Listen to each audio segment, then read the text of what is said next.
আপনারা দেখতে পাচ্ছেন কাটাপুকুর মর্গের ছবি। চূড়ান্ত বিশৃঙ্খল পরিস্থিতি, উত্তেজনা তৈরি হয়েছে কাটাপুকুর মর্গে। যেই মুহূর্তে দেহ এসে পৌঁছেছে এই একেবারে কাটাপুকুর মর্গে সরাসরি ছবি আপনারা দেখতে পাচ্ছেন। রীতিমতন গেটকে বন্ধ করে দেওয়া হয়েছে। আমি কথা বলবো আমাদের প্রতিনিধি রুমা পালের সঙ্গে। রুমা, কি কারণে হঠাৎ করে কাটাপুকুর মর্গে দেহ এসে পৌঁছানো মাত্র উত্তেজনার পরিস্থিতি তৈরি হলো? দেখো, প্রথম থেকে বলে রাখি কিন্তু পুলিশের ব্যবস্থা জোরদার করা হয়েছিল এবং কিছুক্ষণ আগে জাস্ট 5 মিনিট আগে দেহ এসে একদম মর্গে এসে পৌঁছেছে, সঙ্গে সঙ্গেই কিন্তু গেট বন্ধ করে দেওয়া হয়েছে। এবং সেই সময় দেখা যাচ্ছিল যে বিভিন্ন কলেজের প্রতিনিধিরা, রাজনৈতিক দলের প্রতিনিধিরা সেখানে ছিলেন এবং অবশ্যই লয়াররা বাইরে রয়েছে এবং তারা তাদের বক্তব্য, তারা বাড়ির লয়ার দেওয়া হচ্ছে না। এই মুহূর্তে গেট বন্ধ করে দেওয়া হয়েছে এবং যারা ভেতরে কিছুক্ষণ আমার যে খবর পাওয়া যাচ্ছে যে তার বাবা ভেতরে রয়েছেন, এমনটাই কিন্তু আমরা খবর পাচ্ছি। আমাদের সঙ্গে থাকো, ছবিটা সরাসরি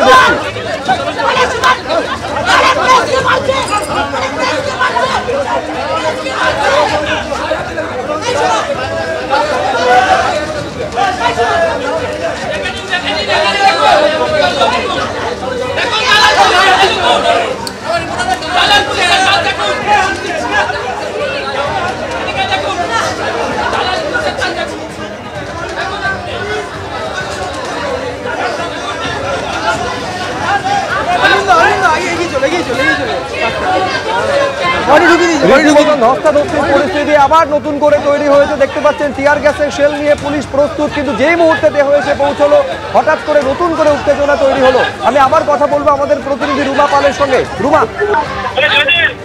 দেখো, এই মুহূর্তে কিন্তু কাটাপুকুর মর্গে একই বলা যেতেই পারে একদম ধুমধুমার পরিস্থিতি এবং ভেতরে যারা বিভিন্ন রাজনৈতিক দলে যারা প্রতিনিধিরা ছিলেন এবং যারা ছিলেন তারা কিন্তু ভেতরে প্রবেশ করেছেন এবং দেখা যাচ্ছে যে পুলিশের ব্যবস্থা জোরদার করা হচ্ছে, কিন্তু কোনোভাবেই কিন্তু ভেতরে প্রবেশ করতে দেওয়া হচ্ছে না এবং তাদেরকে একদম সরিয়ে দেওয়া হচ্ছে। কোন একটা সিচুয়েশনে রয়েছে সেখানে। এই মুহূর্তে বলে রাখি এখন বৃষ্টি শুরু হয়েছে, বৃষ্টি শুরু হওয়ার সঙ্গে সঙ্গে কিন্তু গেট বন্ধ করে দেওয়া হয়েছে এবং তার সঙ্গে সঙ্গে ভেতরে কিন্তু পুলিশকে দেখতে পাচ্ছি, বলা যেতে পারে একটা খন্ড যুদ্ধের মতো দেখতে পাচ্ছি। কিন্তু এইটুকু বলে রাখি এই পরিস্থিতিকে কিন্তু সামাল দেওয়া যেত, এই পরিস্থিতিকে সামাল দেওয়া যেত, কারণ পুলিশের ব্যবস্থা এখানে জোরদার রয়েছে। পুলিশ কিন্তু সামাল দিতে পারছেন, কারণ এখানে যে পরিস্থিতি রয়েছে এরকম পরিস্থিতির প্রয়োজন ছিল না। কারণ কোনো দেহ যখন কাটাপুকুর মর্গে আসছে খুব সাবলীল ভাবে তারা ভেতরে প্রবেশ করে কোনোভাবে তারা যেতে পারতেন, কিন্তু এই ধুমধুমার পরিস্থিতি করার কিন্তু কোনো প্রয়োজন ছিল না। কিন্তু এই মুহূর্তে কিন্তু আমরা দেখতে পাচ্ছি ভেতরে যারা রয়েছেন, যারা সুরক্ষা কর্মীরা রয়েছেন এবং পুলিশের ব্যবস্থা রয়েছে, দেখা যাচ্ছে যে একটা খন্ড যুদ্ধ বেঁধে গেছে ভেতরে, সেই ছবিটাই আমরা দেখতে পাচ্ছি। তবে পোস্টমর্টমের জন্য আনা হয়েছে দেহকে। ভেতরে যে শিশুটির বাবা রয়েছেন এমনটা আমরা জানতে পারছি, কিন্তু গেটের বাইরে অনেকে রয়েছেন, তারা কিন্তু একদম ভেতরে ঢুকতে দেওয়া হচ্ছে না, গেট বন্ধ করে দেওয়া হয়েছে। এমনটাই কিন্তু পরিস্থিতি এই মুহূর্তে কাটাপুকুর মর্গে। একেবারে আমি খুব সম্ভবত একজন রক্তাক্ত পর্যন্ত হয়েছেন এইরকম জায়গায় পরিস্থিতি গেছে যে বিশাল পুলিশ বাহিনী মোতায়েন থাকা সত্ত্বেও এইরকম একটা ধস্তাধস্তির পরিস্থিতি। রুমা বলছিল যে রণক্ষেত্রের চেহারা নিয়েছিল একটা সময় এলাকা, একজনকে রক্তাক্ত পর্যন্ত হতে দেখা যাচ্ছে। ফলে এইরকম একটা পরিস্থিতি কি কারণে তৈরি হলো? একটা সময় পুলিশকে দেখা যাচ্ছে পুরো গেট বন্ধ করে বাইরের অন্য কোনো রাজনৈতিক দলের কাউকে প্রবেশ করতে দেওয়া হবে না, এইটা পুলিশের তরফে স্পষ্ট জানিয়ে দেওয়ার পর উত্তেজনার পরিস্থিতি তৈরি হচ্ছে। রুমা, আমি এইটা তোমার থেকে জানতে চাইছি, এইরকম একটা পরিস্থিতি তৈরি হতে পারে, উত্তেজনার পরিস্থিতি তৈরি হতে পারে আশঙ্কা করে ব্যাপক পুলিশি ব্যবস্থাপনা থাকলেও এই একটা ঘটনা কেন এড়ানো গেল না? রুমা, দেখো, পুলিশি ব্যবস্থা আয়োজন ছিল এবং এখানে কিন্তু রাজনৈতিক দলের প্রতিনিধিরা, বিভিন্ন রাজনৈতিক দলের, বিরোধী রাজনৈতিক দলের প্রতিনিধিরা কিন্তু একে একে আসতে শুরু করেছিলেন, সেই ছবিও কিন্তু আমরা দেখেছি।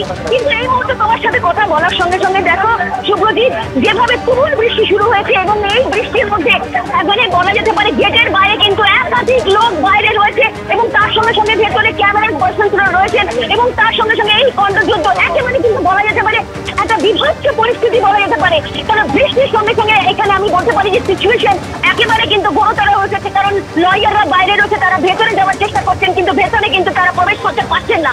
কিন্তু বুঝতে পারছেন যে ভেতরে একটা খণ্ডযুদ্ধ, যেটা বারবার বলছিলাম, এটা কিন্তু প্রয়োজন ছিল না। পুলিশ কিন্তু এসে খুব স্বাভাবিকভাবেই কিন্তু যাদেরকে ভেতরে প্রবেশ করা তাদেরকে ভেতরে প্রবেশ করিয়ে তাদেরকে, এবং যাদের তারা চাইছেন না ভেতরে প্রবেশ করছে এরকম কিন্তু একটা ব্যবস্থা করতে পারতেন। কিন্তু হঠাৎ করে দেখা গেল একেবারে খণ্ডযুদ্ধের মধ্যে চলে গেল। কিন্তু এই পরিস্থিতি করার কিন্তু কোনো প্রয়োজন ছিল না, কারণ আমরা কাটাপুকুর মর্গে রয়েছি, এই মর্গে কিন্তু এই ধরনের পরিস্থিতির কোনো প্রয়োজনই ছিল না। এমনটাই কিন্তু আমরা যেহেতু সরজমিনে খতিয়ে দেখছি এবং তখন থেকে আমরা রয়েছি পুলিশের ব্যবস্থা রয়েছে ছিল, কিন্তু যেভাবে গেট বন্ধ করে দেওয়া হলো এবং যারা ভেতরে অগ্নিমিত্রা পাল ভেতরে রয়েছেন এবং তারা ভেতরে রয়েছেন, কিন্তু অনেকেই যার ভেতরে প্রবেশ করার চেষ্টা করেছেন, কোনোভাবে কিন্তু এটা আটকানো যেত।